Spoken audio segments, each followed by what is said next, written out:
Avez-vous déjà ressenti cette immense déception en regardant vos pots le matin? Vous vous réveillez, vous allez voir vos petites plantes avec amour. Et là, c'est le drame. Vos magnifiques petites pousses, qui étaient en pleine forme la veille, sont maintenant allongées sur la terre. Leurs tiges sont toutes fines, toutes noires à la base, et elles sont complètement mortes. C'est un cauchemar, n'est-ce pas? Bienvenue dans cette nouvelle vidéo. Aujourd'hui, nous parlons du fléau numéro 1 des jardiniers au printemps.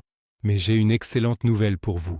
Cette année, mes semis ne meurent pas entiers plus de le tout, zéro perte. Je vous promets que d'ici la fin de cette vidéo, vous saurez exactement comment éliminer ce problème pour de bon. Et le plus fou, je n'ai acheté aucun produit chimique hors de prix.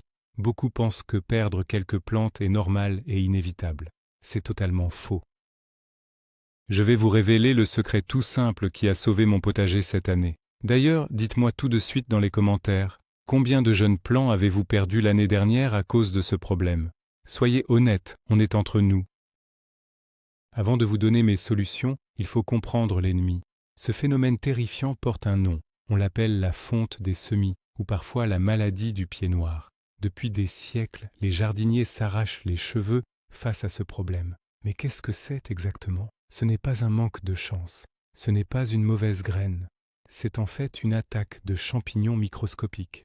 Ces champignons vivent naturellement dans la terre. Ils s'appellent Pythium rhizoctonia ou encore Fusarium.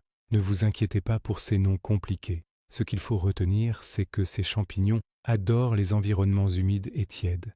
Ils s'attaquent directement à la base de la tige de votre jeune plante, juste au niveau de la terre. Ils grignotent les tissus, bloquent la sève, et la plante s'effondre comme un arbre qu'on vient d'abattre. Une fois que la tige est touchée, c'est fini. Il n'y a pas de traitement miracle pour guérir la plante. La seule véritable stratégie, c'est la prévention absolue. Il faut empêcher le champignon de se réveiller et de se multiplier.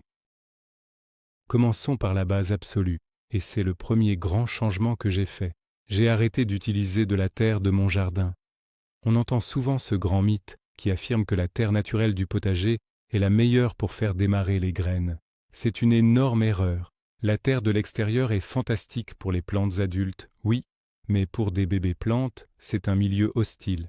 Elle est remplie de parasites, d'insectes, de mauvaises herbes et surtout de ces fameux champignons responsables de la fonte des semis. Imaginez que vous prépariez un biberon pour un nouveau-né avec de l'eau d'une flaque boueuse. Son petit estomac ne le supporterait pas. C'est exactement pareil pour vos jeunes pousses.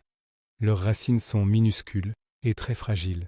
Elles n'ont pas encore de système immunitaire. Cette année, je suis passé exclusivement à un terreau spécial pour les semis. Ce terreau est très léger, très fin et surtout, il est très pauvre en nutriments. C'est important car trop d'engrais brûlent les jeunes racines. En offrant un lit propre et neutre à vos graines, vous éliminez 90% des risques d'infection dès le premier jour. Mais que faire si vous n'avez pas de terreau spécial sous la main? Voici mon deuxième changement radical. Si je dois utiliser un vieux terreau de l'année dernière, je le stérilise systématiquement. Oui, vous avez bien entendu, je le fais cuire. C'est une méthode infaillible pour tuer tous les champignons cachés. Je mets mon terreau dans un grand plat allant au four. Je l'humidifie un peu avec un vaporisateur. Puis, je le passe au four à 90 degrés pendant environ 30 minutes. Cela dégage une petite odeur de sous-bois dans la cuisine, je vous préviens. Mais c'est redoutable d'efficacité. Une autre option consiste à verser de l'eau bouillante directement sur la terre dans vos pots avant de mettre les graines. Bien sûr, vous devez attendre que la terre refroidisse complètement avant de semer. Imaginez que vous préparez une salle d'opération dans un hôpital. Tout doit être stérile pour éviter les infections. C'est exactement le même principe. En chauffant la terre, je détruis les spores des champignons de la fonte des semis. C'est une petite étape supplémentaire qui m'a sauvé des dizaines de plants de tomates. Passons maintenant au récipient. C'est mon troisième secret de cette année. Avant, je prenais mes vieux pots en plastique noir dans la cabane de jardin. Je les tapotais un peu pour enlever la vieille terre. Et je semais direct. Quelle erreur fatale! Les minuscules spores des champignons responsables de la maladie survivent à l'hiver. Ils dorment dans les petits recoins, sur les parois de vos vieux pots. Dès que vous ajoutez de la terre, de l'eau et de la chaleur, ils se réveillent et attaquent vos nouvelles plantes. C'est comme si vous mangiez votre repas dans une assiette sale de la semaine dernière.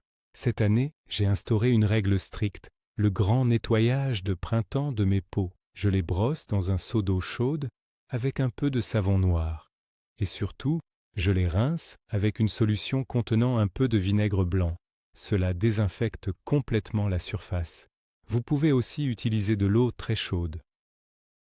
Une fois qu'ils sont bien secs au soleil, ils sont prêts. Mes pots sont devenus des environnements sûrs.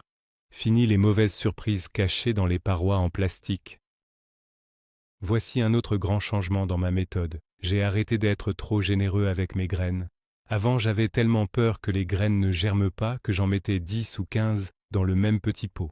Résultat, une forêt amazonienne miniature. C'est très joli à regarder au début, mais c'est un piège mortel. Quand les plantes sont trop serrées, l'air ne circule plus du tout entre les tiges. L'humidité stagne au niveau de la terre. Et vous savez qui adore l'humidité stagnante? Notre fameux champignon de la fonte des semis.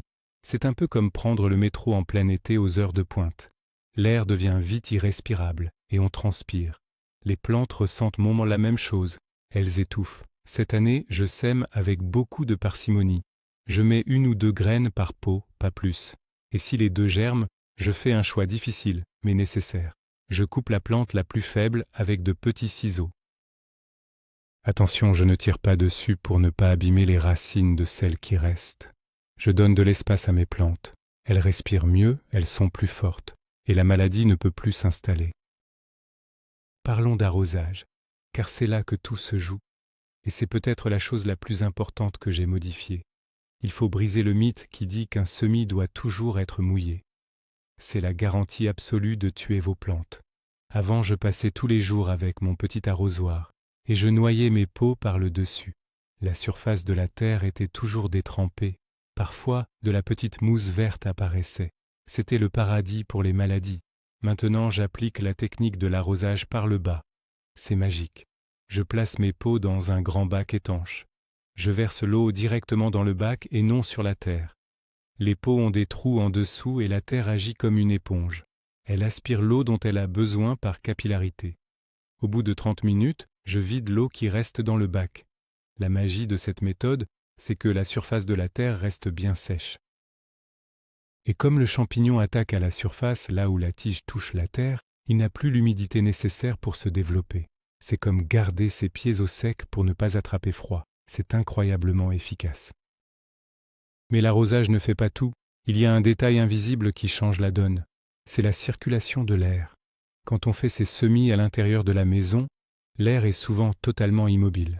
Au début du printemps, pour garder la chaleur, je mettais mes pots sous des petits dômes en plastique transparent. Cela fait comme une mini-serre. C'est génial pour faire germer les graines rapidement. Mais l'erreur fatale, c'est de laisser ce couvercle une fois que les feuilles sont sorties. Si vous laissez le couvercle, l'humidité atteint les 100%. De la condensation coule sur les parois. La fonte des semis adore ça. Cette année, dès que la moitié de mes graines ont pointé le bout de leur nez, j'enlève immédiatement le couvercle. Et je suis allé encore plus loin. J'ai installé un tout petit ventilateur d'ordinateur à côté de mes étagères de plantes. Je le fais tourner quelques heures par jour à vitesse très lente. Cela crée une petite brise artificielle. Ce léger mouvement d'air sèche la surface de la terre et assèche les champignons. En plus, le vent oblige les tiges à se renforcer pour résister. C'est comme envoyer vos bébés plantes à la salle de sport. La lumière est un autre facteur que j'avais complètement sous-estimé.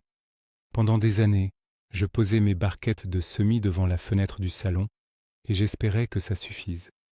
Mais savez-vous ce qui se passe quand une plante manque de lumière? Elle s'étire. Elle pousse le plus vite possible vers la fenêtre. La tige devient très longue, très fine et de couleur vert très pâle. C'est ce qu'on appelle le filage. Et une tige qui a filé est extrêmement faible. C'est une proie facile pour les maladies du collet. Elle finit par plier sous son propre poids et tombe sur la terre humide. Pour régler ça, j'ai investi dans de simples lampes artificielles à LED blanche. Et la clé, c'est la distance. Je place les lumières très près des plantes, à environ 5 à 10 cm des feuilles supérieures, pas plus haut. Avec cette lumière intense, les plantes n'ont plus besoin de s'étirer. Elles poussent doucement, mais elles deviennent trapues, épaisses est d'un vert très foncé, une tige bien robuste et comme un mur de briques impénétrable pour les champignons de la fonte des semis. Il y a un autre ingrédient secret que j'ai ajouté à mon terreau cette année, et ça a tout changé au niveau de la structure. Même le meilleur terreau du monde a tendance à se tasser avec le temps et les arrosages. Quand la terre est tassée, l'eau ne s'écoule plus bien, les racines n'ont plus accès à l'oxygène, elles s'asphyxient, pourrissent doucement, et la plante meurt. Imaginez essayer de respirer à travers une paille bouchée.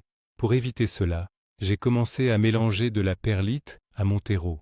La perlite, ce sont ces petits grains blancs qui ressemblent à du polystyrène, mais c'est en fait une roche volcanique expansée. J'en ajoute environ 20% dans mon mélange.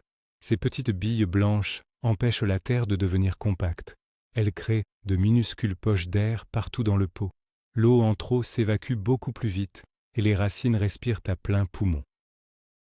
Un terreau bien aéré est l'ennemi juré de l'humidité stagnante et donc l'ennemi juré des maladies. Ensuite, j'ai appris à gérer la température comme un vrai professionnel. La chaleur est essentielle, mais il faut savoir la doser. Un mythe très courant consiste à croire que les plantes ont besoin d'être au chaud tout le temps. C'est vrai pour la germination. Pour réveiller la graine, il faut souvent une terre à 20 ou 25 degrés.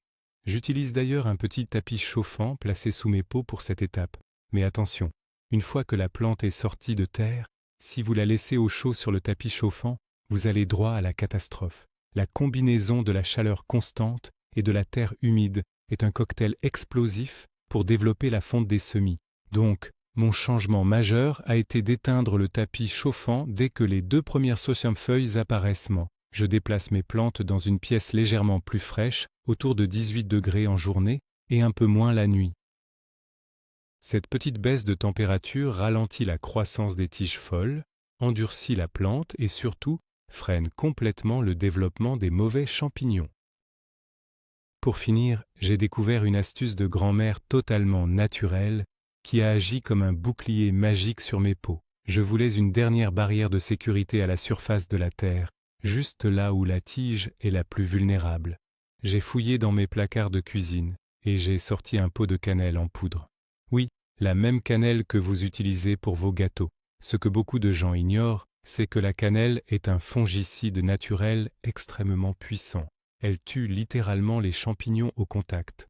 Une fois que mes graines sont semées et que j'ai mis la dernière fine couche de terre, je saupoudre très légèrement la surface avec un peu de cannelle en poudre.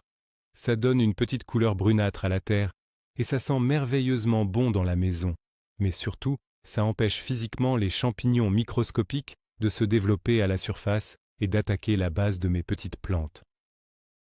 C'est une technique douce, sans aucun danger pour l'environnement, et c'est le détail final qui m'a garanti un taux de réussite parfait cette année.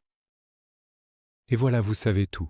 C'est la combinaison de tous ces petits détails qui a créé un véritable miracle dans mon jardin. Il n'y a pas de remède miracle une fois que la plante est malade. La vraie solution, c'est de modifier son environnement, en arrêtant d'utiliser de la terre sale, en arrosant par le bas, en donnant de la lumière proche, et avec un petit souffle d'air, vous créez un véritable coffre-fort pour vos semis. Les champignons n'ont plus aucune chance de survivre. L'impact est incroyable. Vous ne gâchez plus vos graines précieuses. Vous gagnez des semaines sur votre calendrier de culture et vous avez des plantes robustes prêtes à affronter le jardin extérieur. Je suis tellement soulagé de ne plus voir ces tiges noires et molles le matin. Merci beaucoup d'avoir regardé cette vidéo jusqu'au bout. Si vous avez appris quelque chose aujourd'hui, pensez à vous abonner à la chaîne et à me laisser un gros pouce bleu, ça m'aide énormément. Maintenant, à vous de jouer. Je suis très curieux de savoir, parmi toutes ces astuces, laquelle allez-vous tester en premier pour vos prochains semis? Dites-le moi dans les commentaires, je lirai toutes vos réponses avec grand plaisir. À très bientôt pour de nouvelles découvertes au potager.